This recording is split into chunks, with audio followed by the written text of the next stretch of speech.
Choremos. É, né? Então, pelo menos a parte de introdução ao direito, a nossa ementa, a ementa da disciplina. Bom, aqui nós fizemos a apresentação do curso, de as noções gerais do direito, o professor, os alunos. Professor, Oi, pois não. uma dúvida com o senhor.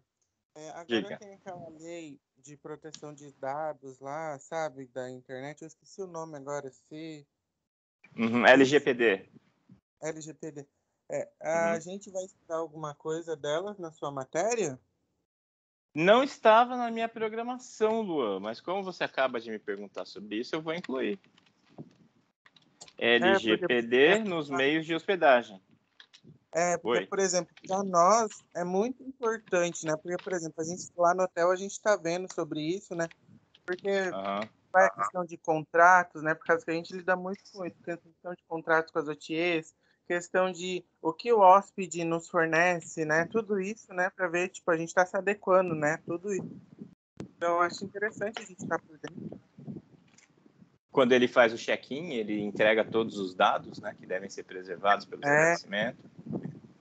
Ou até mesmo antes, né? Às vezes a gente confirma, por exemplo, confirma a reserva por e-mail, por WhatsApp, de grupos, né? Eles enviam toda a documentação antes, né? Sim. Eu vou te dizer o seguinte, Luan, eu não tenho nada preparado sobre isso, mas como você mencionou e acha que é um requisito importante, eu já coloquei aqui para incluir nos tópicos de aulas futuras. Bom aporte esse. E daí, reitero o que eu havia dito antes, né? Vou contar com você e vocês, seus colegas, para trazerem experiências, conhecimentos. Você disse que está vendo no hotel, traga aí, se tiver algum material, traga para compartilhar conosco.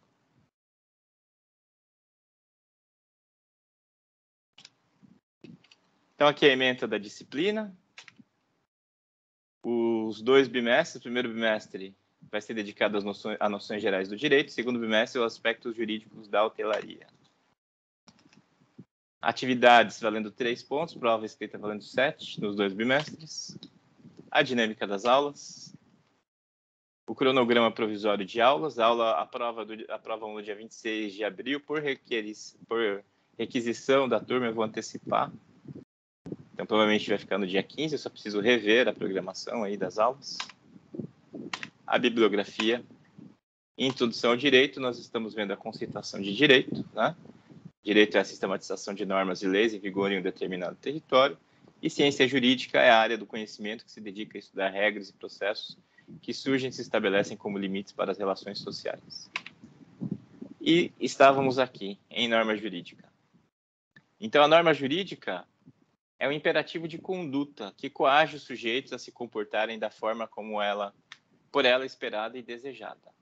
Então, a norma estabelece uma conduta para o indivíduo, uma conduta social. Uma conduta para os sujeitos, né? Sejam eles pessoas físicas ou pessoas jurídicas.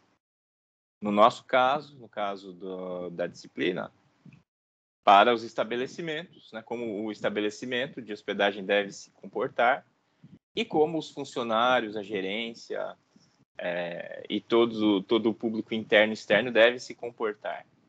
Sejam hóspedes, sejam fornecedores.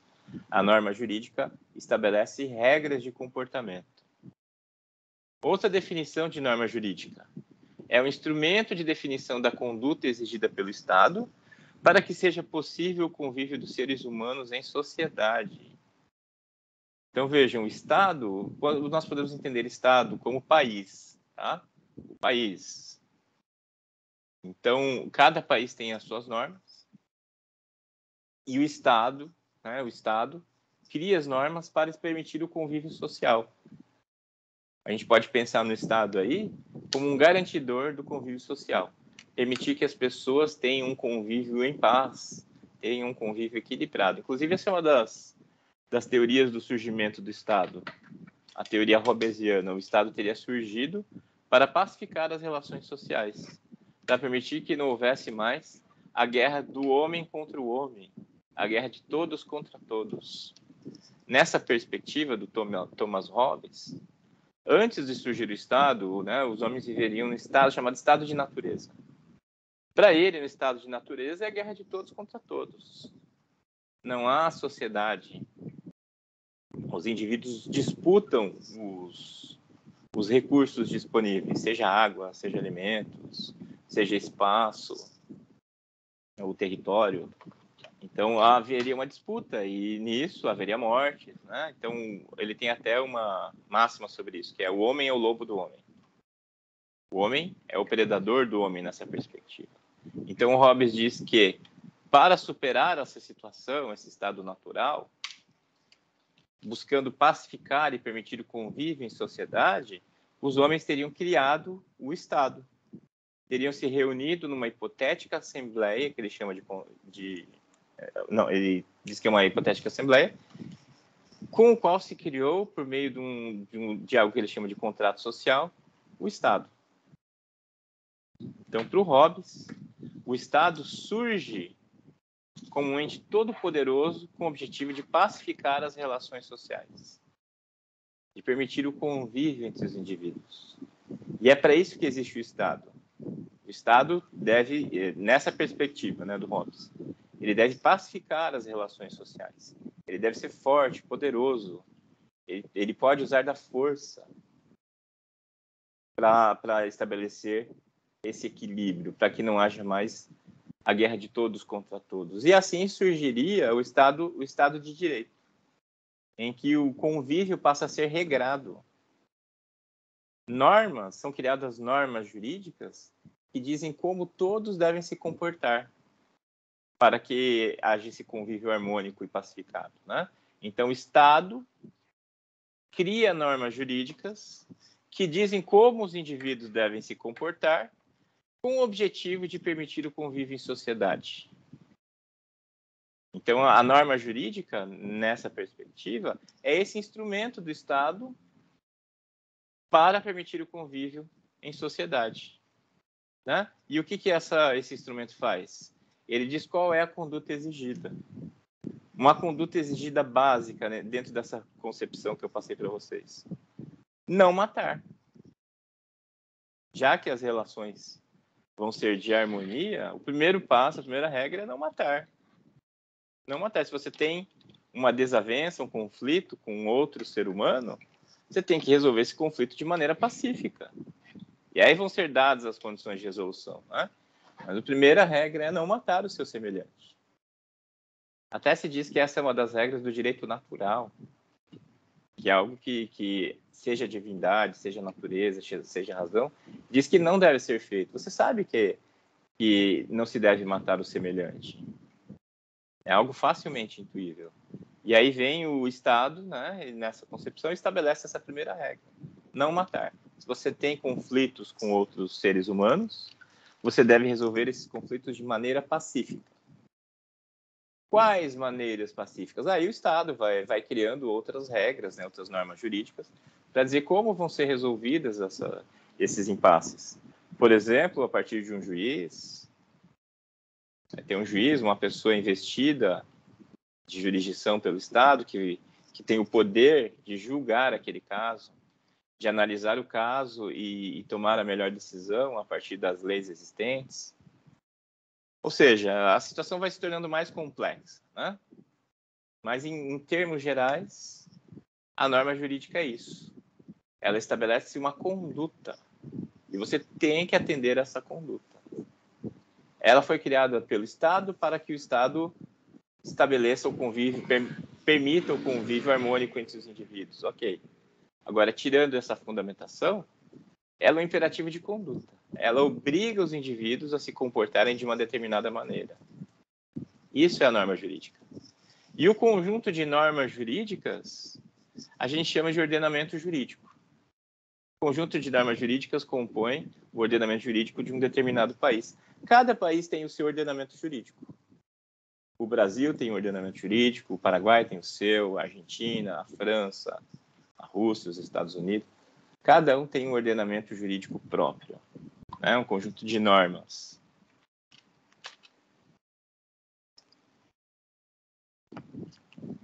Então, o Estado detém o monopólio jurídico da força. Continuando aí a alegoria hobbesiana, O Estado, quando ele surge, ele toma para si o poder de usar a força. Ninguém mais pode usar a força. Só o Estado pode usar a força. As pessoas não podem mais sair guerreando umas contra as outras.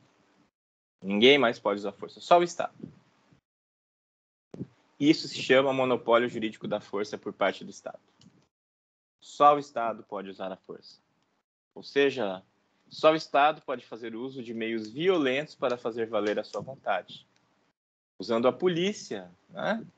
Usando a força mesmo, para que a sua vontade seja cumprida. A sua vontade expressa por meio da norma jurídica. Com seu poder de coerção, o Estado pode obrigar o indivíduo a cumprir a norma jurídica. É o poder de coerção do Estado. Então, se o indivíduo não cumpre a norma jurídica, o Estado pode, em última instância, usar a sua força para que a norma jurídica seja cumprida. Por exemplo,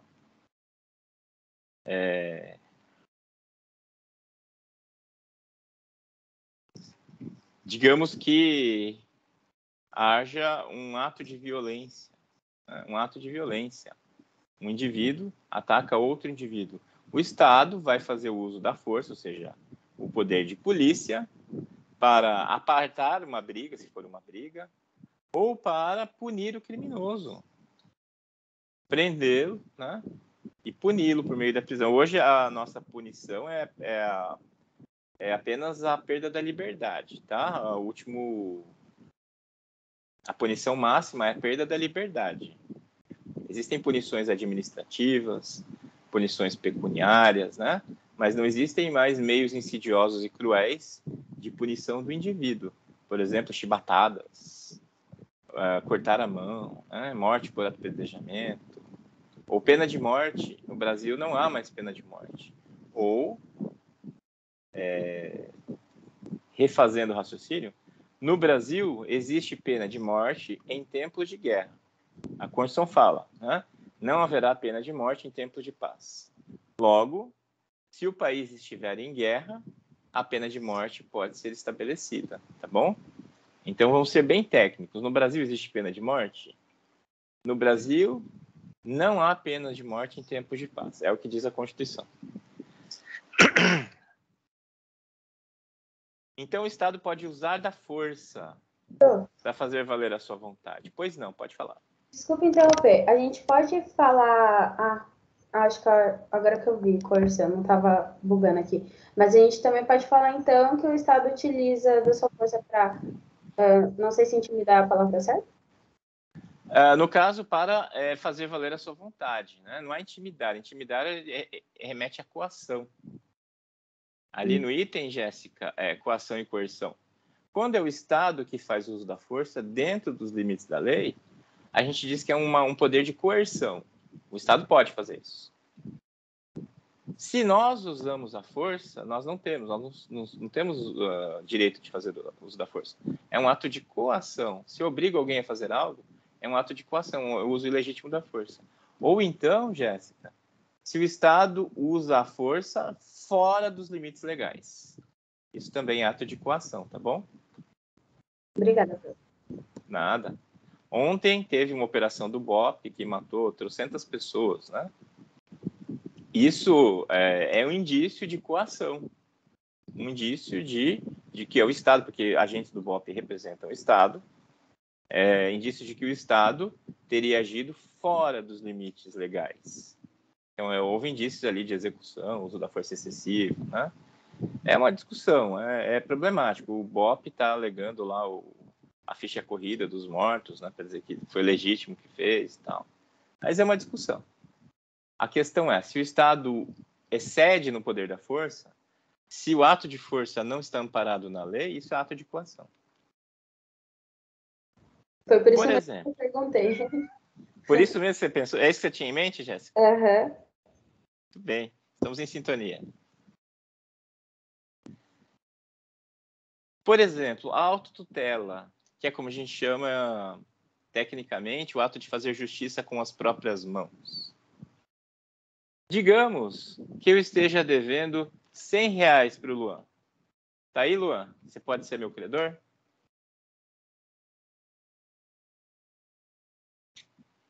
Tá aí o Luan. O Rodrigo, você tá aí, Rodrigo? Opa, tô aqui, professor. Eu aceitei picanha, hein? Picanha e cerveja. Opa! Rodrigo, você vai ser meu credor. Você me empresta R$100. Eu tô te devendo R$100. E aí você me cobra, e eu sempre digo que não tenho. Mas ao mesmo tempo tô lá ostentando nas redes sociais, né? Tô com a carteira recheada e tal, tô ostentando ali. E você me cobra, e eu não pago. Turma, o que o Rodrigo deve fazer para que eu, o seu devedor, lhe pague? O Rodrigo pode puxar a peixeira e falar, paga aí, filho da mãe. Ele pode fazer isso? Não, na teoria essa não é a justiça, mas na prática não é bem assim. Na teoria, invocar a justiça, né? Assim, em outros termos, o Rodrigo tem que acionar o Estado. Ele tem que chamar o Estado e falar, Estado, eu estou sendo violado em meus direitos. Meus direitos estão sendo descumpridos. Eu sou credor, o prazo de pagamento já venceu e o meu devedor não quer me pagar. Estado, faça valer o meu direito. E aí o Estado, aplicando a norma jurídica, né, ele vai fazer uso do seu poder de coerção para obrigar o devedor a pagar a dívida. Então, em síntese, é isso que acontece. Aquela pessoa que está sendo lesada em seus direitos não pode fazer justiça com as próprias mãos, não pode recorrer à autotutela. Isso é proibido, isso é vedado. No Código Penal, isso se chama exercício arbitrário das próprias razões. É o artigo 345 do Código Penal. Então, se o Rodrigo fizer isso, se ele me puxar a peixeira e falar, paga agora, senão eu te furo, ou pegar minha carteira e retirar uma nota de 100, ele está incorrendo no exercício arbitrário das próprias razões. Ele vai ser punido por isso. É a clássica situação de perder a razão, né? Conhece a expressão perder a razão? A pessoa estava lá cheia de razão, mas por um ato impensado, por um ato de violência, perde toda a razão. É o que aconteceria com o Rodrigo se ele fizesse isso. Então, o Rodrigo tem que procurar o Estado. De que maneira? Onde ele vai procurar o Estado? Ele vai na delegacia? Ele vai lá eu esqueci agora, no Ministério Público? Ele vai na Polícia Federal? Onde ele vai? Vai lá pedir para a polícia ir na minha casa e fazer me pagar? Que instituição do Estado ele vai procurar? Vai procurar uma pessoa para intermediar essa conversa. Que é quem? O advogado. Um advogado. Ele deve recorrer à justiça e, para ter acesso à justiça, ele deve procurar um advogado. É isso aí. O advogado que tem... ele tem capacidade processual. As pessoas que não têm licença, não têm o exame de ordem, não podem atuar na justiça. Então, o advogado vai representá-lo. A única exceção, turma, é nos chamados juizados especiais. Nos juizados especiais cíveis e criminais, não é preciso advogado, tá? É o que antigamente se chamava de pequenas causas. Então, é por meio da justiça, por meio do poder judiciário, que o Rodrigo vai fazer valer o seu direito. Então, no poder judiciário, lá vai ser criada uma ação judicial que vai ser levada a cabo por um juiz, e as duas partes em conflito vão exercer o chamado contraditório perante o juiz. Eu vou estabelecer um advogado, o Rodrigo um advogado, vão estabelecer o contraditório, ou seja, cada um vai apresentar os seus argumentos perante o juiz. E se der ganho de causa para o juiz, aí no caso de uma ação de conhecimento, né? Porque se for um cheque, não precisa disso. O cheque já é autoexecutável. Ele já vai direto para a ação de execução. Mas digamos que não houvesse cheque. Aí vai ser uma ação de conhecimento que vai reconhecer a validade da dívida. Isso vai virar um título executivo judicial que vai para a ação de execução. O cheque é um título executivo extrajudicial. Ele não precisa, né, ser reconhecido. Ele já é líquido e certo. Já vai direto para a ação de execução. Se não tem um cheque ou algo parecido, uma letra de câmbio, né, uma promissória, uma nota promissória, aí precisa da ação de conhecimento para gerar um título executivo extra, um título executivo judicial. E aí vai ser feita a ação de execução. Na ação de execução, eu vou ser chamado a pagar a minha dívida. Eu vou ter que devolver os R$100 para o Rodrigo, com juros, com correção monetária, né? Eu vou ter que devolver. É multa contratual, se houver. E digamos que eu não pague voluntariamente. Eu adoto aquela postura, devo, não nego, pago quando puder. Nesse caso, a justiça vai fazer o quê? Vai determinar o uso da força para que eu cumpra com o meu dever, que eu pague a minha dívida. Como assim o uso da força? Vai ser emitido um mandado judicial para ser cumprido. Quem vai cumprir? Vai ser o oficial de justiça. Então, o oficial de justiça vai pegar esse mandado e vai até, digamos, o banco, verificar se eu tenho na conta corrente valores suficientes para quitar a minha dívida. Então, ele primeiro vai lá no banco.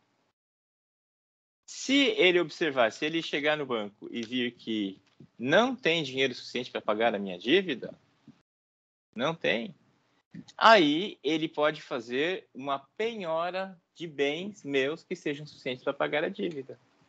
Ele vai até a minha casa para penhorar um bem. E se eu não abrir a porta, pode fazer uso da força policial. E aí vai ser penhorado um bem, digamos, uma bicicleta, um ar-condicionado, para que, vendido em asta pública, seja suficiente para quitar a minha dívida com o Rodrigo. É assim que funciona, turma, em termos muito singelos, muito simples, tá? Que tem muitas mais complicações no meio que isso. É assim que funciona uma decisão judicial. E, em última análise, a aplicação da norma jurídica. Se a pessoa não cumpre a norma, o Estado, em última instância, pode usar da força para que a norma seja cumprida. Diga, pode falar. Mas nesse caso já se passaram 10, 15 anos, né? Esse é o problema, né? A morosidade do judiciário. Esse é o problema.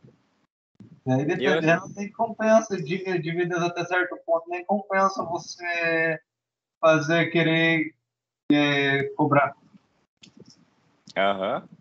As grandes empresas muitas vezes optam por conciliação, por arbitragem, né? A arbitragem é quando, em vez de recorrer a um juiz, nomeia-se um árbitro, um terceiro que não tem vínculo nenhum com o Estado, um terceiro que seja da confiança das partes, para julgar o caso como se fosse um juiz, só que é árbitro.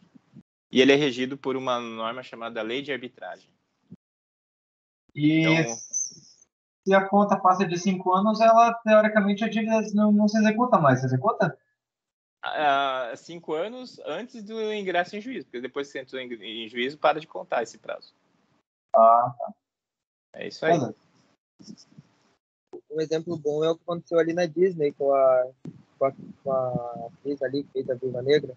Ela processou a Disney, daí o processo dela começou a ganhar quando um monte de ator começou a se voltar contra a Disney ficou com uma dívida gigantesca, e esse salário não ia conversar com ela. Quando ele viu o tamanho do problema que estava gerando, ele vamos conversar aqui, vamos ver se vocês conseguem acertar numa boa. Sentaram, conversaram os dois, se acertaram, todos os atores começaram a correr, porque não tinha mais uma cara para defender até, tá? E acabou resolvendo a conversa em alguns milhões. É por aí mesmo. Não conheci esse caso, Nicolas. Sei sim dos filmes da Disney, da Viúva Negra e tudo mais, né? Mas não sabia desse caso, não. É o último filme da Scarlett Johansson que ela fez na Disney. Que a Disney ela pegou e começou a ter um rompimento de contrato. Ela falou que não ia lançar o filme na plataforma dela, e na hora que ela lançou no cinema, ela lançou na plataforma. Daí a atriz perdeu um monte de dinheiro, porque lá o contrato deles você ganha pouco dinheiro, mas quando lançar o filme, você ganha uma porcentagem por cima do filme. E daí, como ela lançou na plataforma, a plataforma pegou todo o dinheiro para ela e o cinema não deu muito lucro. E daí ela foi lá e Ela foi lesada. Porque se fosse lançado no cinema, né? Muita gente assistiria e pagaria ingresso. Faz sentido. E daí a empresa Disney falou que ela não ia trabalhar mais também na empresa. Deu um rolo assim de 3 meses. Só que o problema foi que quando a Disney se posicionou contra a atriz, daí um monte de ator que gostava dela começou a processar a Disney também. Foi tipo uns 10 atores fortes, assim. Até o dono o que faz o filme da Marvel foi lá e processou a Disney, todos juntos no processo judicial. Daí não tinha mais pra Disney. Ou ela ia falir de vez, porque ia ter que pagar $1 milhão pro ator, ou ela pegava e falava, não, senta aí, vamos conversar aqui, ó. Então, esses milhões aí, você para com isso e a gente fica numa boa. Eu não conheço, bacana, não sabia detalhes, mas é bem, bem convincente, é isso mesmo. E isso acontece diuturnamente, isso acontece normalmente em ações judiciais. É o Nicolas que estava falando, né? Sim. É isso aí, Nicolas. Às vezes está na ação, parece que vai levar anos e vai ter um determinado desfecho. Quando começa a haver uma mudança de rumo, aí o empregador, a empresa, aceita a negociação, né? Em outros termos. Isso é bem comum. E às vezes para outra parte é interessante, porque vai receber mais rápido, às vezes recebe menos, mas recebe mais rápido. Às vezes é do seu interesse que isso aconteça. Às vezes um pedido de desculpa, né? A pessoa se sente atendida. Às vezes a pessoa só quer isso, que sejam reconhecidas as suas razões. E muitas vezes o empregador, né, bate no pé e não entende que é isso. E acaba lesionando a empresa por não entender que muitas vezes o empregado quer um reconhecimento das suas razões. Algo muito simples e barato em termos de negócio empresarial.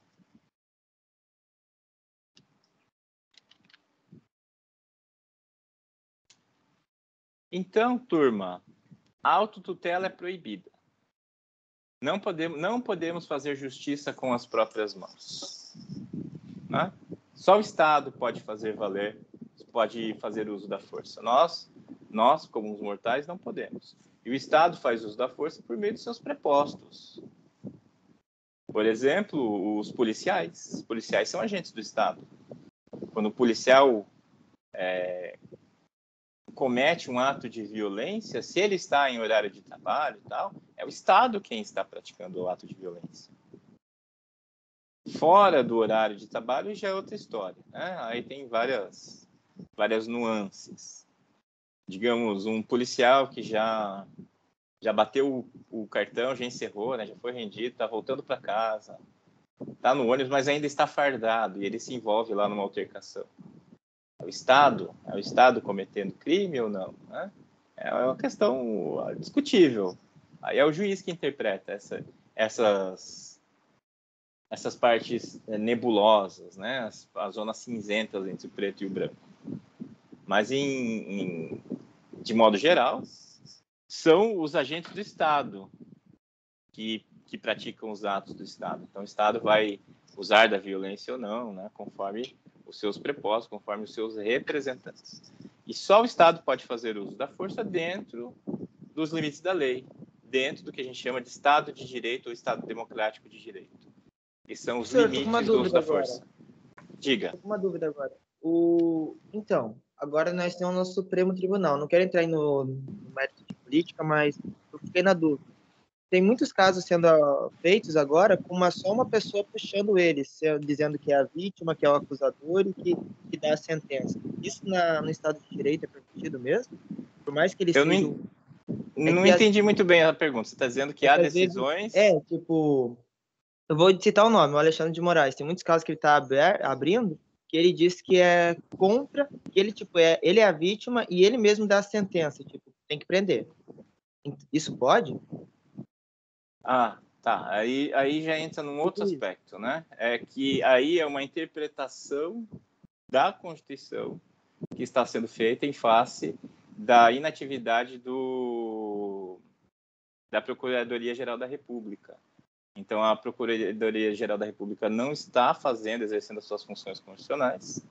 E os ministros do Supremo entenderam que, em face desse posicionamento, dessa falta de posicionamento da Procuradoria-Geral da República, que não se manifesta em várias ações, em vários assuntos, cabe iniciativa ao lesionado naquele caso, né?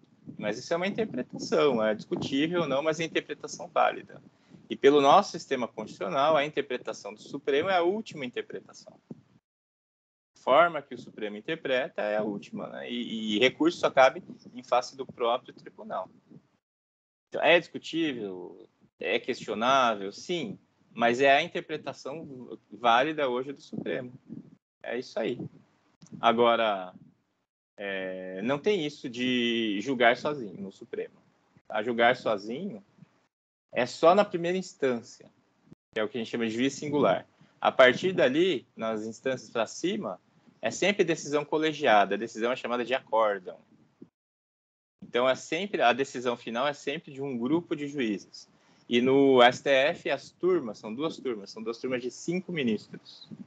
Tem a turma de direito público e a turma de direito privado. São 5 ministros que decidem. Então, todas as ações são decididas por uma ou outra turma. Agora, as decisões interlocutórias, ou seja, aquelas tomadas no meio do processo, antes de chegar à decisão final do colegiado, essas sim são tomadas por um dos magistrados de modo singular, que é o que está acontecendo nessas ações aí que você mencionou, do Alexandre de Moraes. Ele toma as decisões interlocutórias que depois serão revistas, sendo confirmadas ou descartadas pelo colegiado, pela turma. Essa é a sistemática do STF prevista na Constituição e no seu regimento interno. Certo, Luan? Oi, Nico. Então, eu dizia que o poder de coerção é o poder do Estado, né? O Estado usa da força.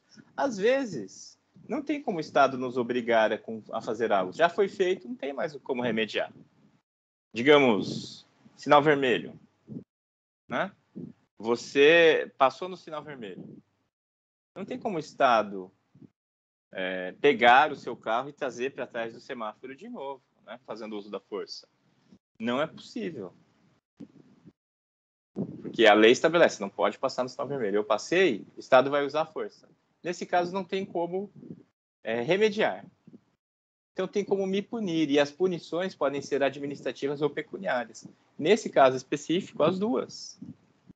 Vai ser imposta uma multa a mim por ter descumprido a norma. Aí eu vou ter que pagar do meu bolso, né? Uma multa pesada, não sei mais o valor, mas passar no vermelho é uma multa pesada, é um crime grave.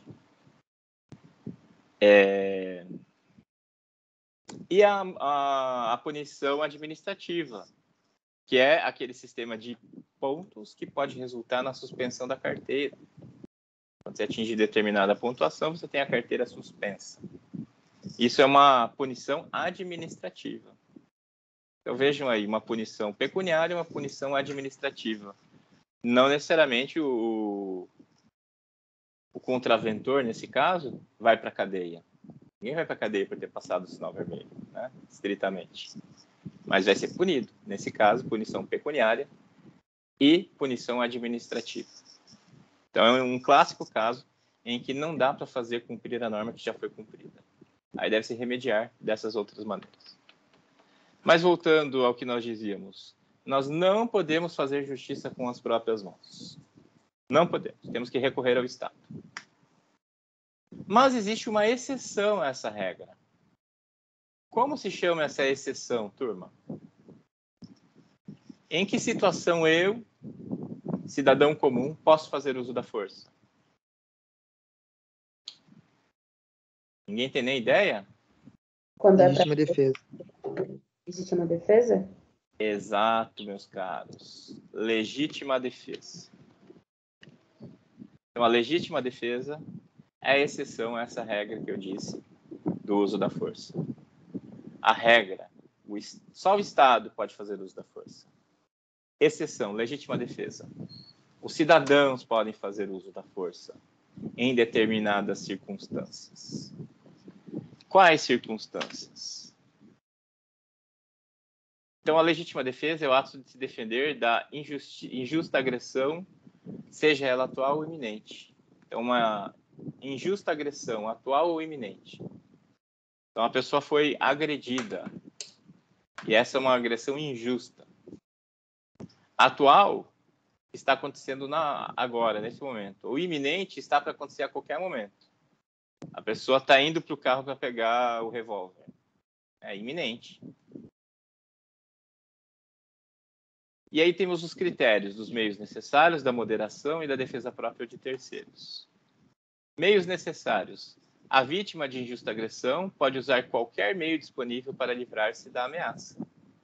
Então, ela pode usar qualquer meio, as próprias mãos, pode usar instrumento, pode usar arma, pode usar um instrumento como arma, para se livrar da ameaça. Só que esse uso deve ser moderado.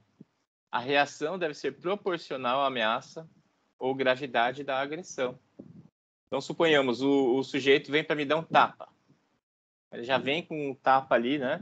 Pronto para me dar um tapa. Já deu um tapa em um ali, né? Veio para me dar um tapa também. Aí eu puxo meu 3/8 e dou 3 tiros nele. E aí eu levanto a mão, tô me defendendo. Obviamente, não foi moderado o uso da defesa. Não foi proporcional, né? Foi desproporcional. Então, é um caso de imoderação.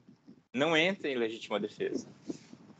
Claro, aí a gente tem as zonas cinzentas também, né? Suponhamos que o cara que vem para me dar um tapa é um lutador de jiu-jitsu. E um tapa dele já deixou um paraplégico. Né? Ele já tem histórico. Aí outra coisa, né? É uma situação diferente. E quem vai analisar essas nuances é o juiz. Aí o juiz vai dizer se nesse caso era moderado o uso da força eu puxar um revólver. Aí ele vai, mas 3 tiros, não bastaria um? Né? Ele vai sopesar, ele vai botar na balança para ver se é proporcional. É o juiz que vai dizer isso. Então, a questão é que deve ser uma reação proporcional à ameaça sofrida. E a legítima defesa pode ser em defesa própria ou defesa de terceiros. Você vai se defender, eu vou defender alguém. O Código Penal também prevê a possibilidade da ação para proteger outra pessoa que sofre ameaça. Então, quando você defende alguém, você também está praticando a legítima defesa. Pode falar, Jéssica. Pronto, você falou assim que tira, né? Que o juiz vai ver lá a quantidade, se era mesmo necessário.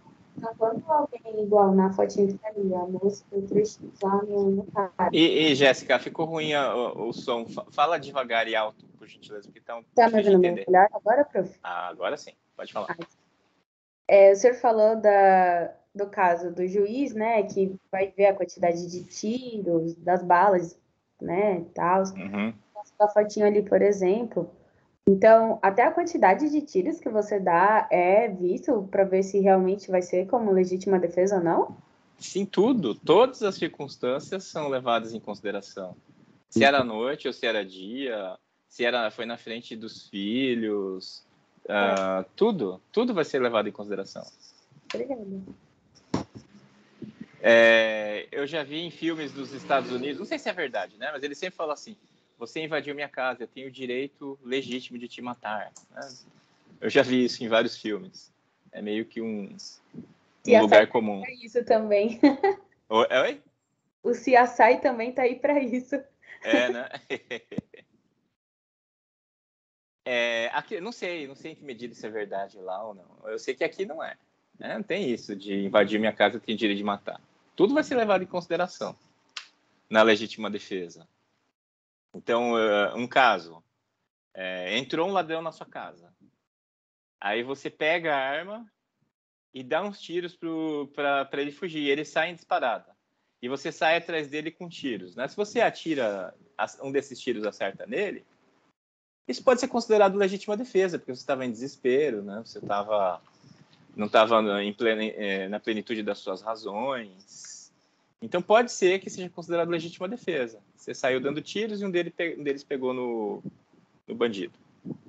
Mas, se você, ao sair correndo atrás do bandido, você dá uma paradinha e faz mira, se você atirar e acertar, aí deixa de ser legítima defesa. Aí já não é mais legítima defesa. Fez mira, já não é mais. Nesse meu exemplo aí, tá? Claro, isso é tudo caso hipotético que a gente lê nos livros, aí a gente vê casos reais, que teve isso, que não teve, né? Mas tudo tem que ser levado em consideração. Tudo. Todos os fatores, tudo que rodeia, as circunstâncias, as motivações. Se a pessoa tem experiência com armas, né? Pratica tiro ao alvo toda semana. Tudo isso tem que ser levado em consideração. Não, a gente tenta sistematizar, né? Fazer esqueminhas como esse que eu fiz. Se sai dando tiro e acerta, é legítima defesa. Se faz mira e atira pelas costas, aí já não é mais legítima defesa. Isso é um esqueminha. Redutor, para simplificar. Mas tudo no caso o juiz vai levar em consideração. Tá? Para ver se configura a legítima defesa. Então, se tem uma festinha, começou a dar uma briga, os caras tá lá se matando, o cara vai lá e separa, dá um soco na cara de cada um para os dois parar. Esse cara, ele pode ficar sem ser atuado? Porque ele deu os dois caras meio choque lá, pararam de brigar. Eu já vi essa cena, né? Daí vamos supor que desse problema. Esse cara que deu o soco na cara dos dois, os dois ficaram em choque e pararam de brigar. Ele pode ser atuado? Olha, assim, não tem preto no branco, tudo é passível de interpretação. Eu vou atuar como advogado desse terceiro que interveio, né? Da turma do Deixa Disso. Eu vou defendê-lo, eu vou alegar o seguinte, que ele estava agindo em legítima defesa de terceiros, ele estava protegendo os dois. Se ele não fizesse isso, os dois iam se matar.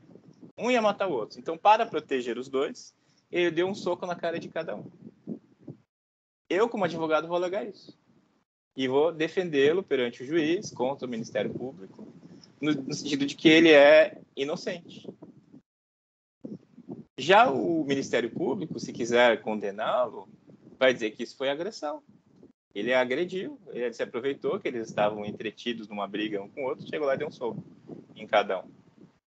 Aí é uma questão de convencimento, né? Aí vai para confirmar as teses, aí vão ser feitas provas testemunhais, prova de vídeo, digamos que estivesse lá gente gravando, né, que é bem comum, pegou o celular lá, gravou a cena.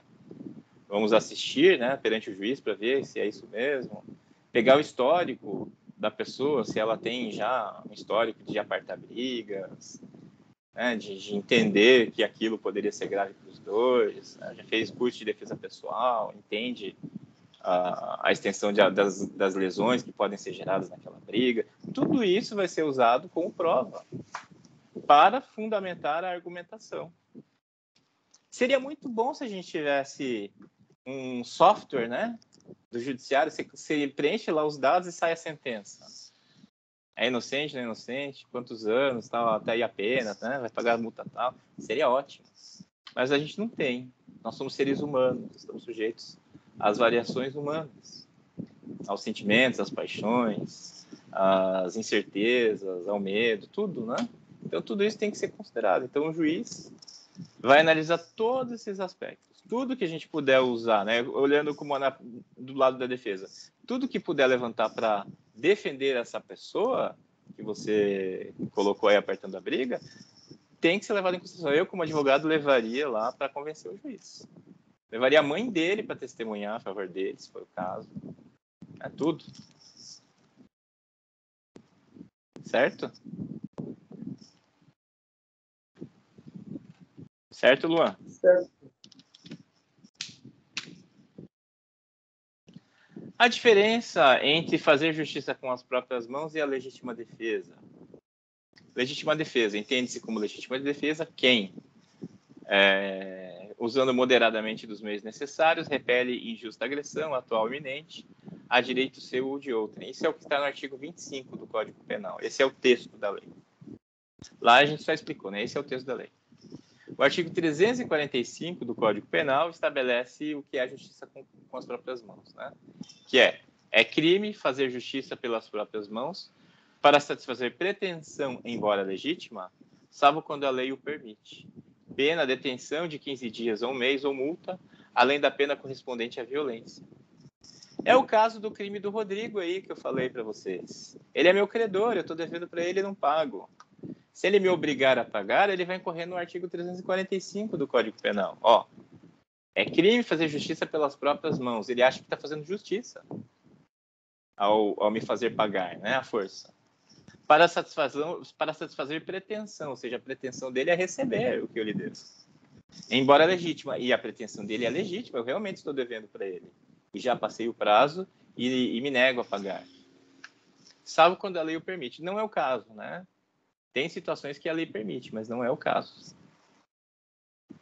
E a pena aí, 15 dias de detenção, até um mês, multa, além de pena correspondente à violência. Se usou de violência, vai ter outra pena ainda.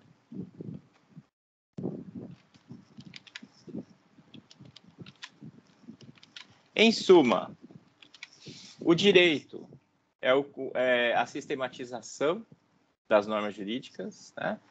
O conjunto de normas que regram as relações sociais. A norma jurídica é a conduta que o Estado entende que é a necessária para que haja convívio em sociedade. Então, o Estado cria um monte de normas para permitir esse convívio em sociedade. A autotutela seria fazer justiça com as próprias mãos, não é permitida. Só o Estado pode fazer uso da força. É o chamado monopólio jurídico da força pelo Estado. As pessoas comuns, nós, né, sejamos pessoas naturais, pessoas físicas, pessoas jurídicas, não podemos fazer uso da força, só o Estado. A única situação em que nós podemos legitimamente fazer uso da força é a legítima defesa. É se defender de uma agressão injusta, atual ou iminente, mediante um uso proporcional da força. E essa defesa pode ser de si próprio ou de outra pessoa. É a única situação que nós podemos usar a força. De resto, só o Estado pode usar da força. Então, se o meu direito é lesado, o que eu tenho que fazer? Eu tenho que recorrer ao Estado. Ao Estado. O Estado vai me dar a chamada prestação jurisdicional. Vai garantir que o meu direito seja respeitado, seja ele qual for. É isso que a gente tinha para hoje, turma. Alguma dúvida ou comentário final?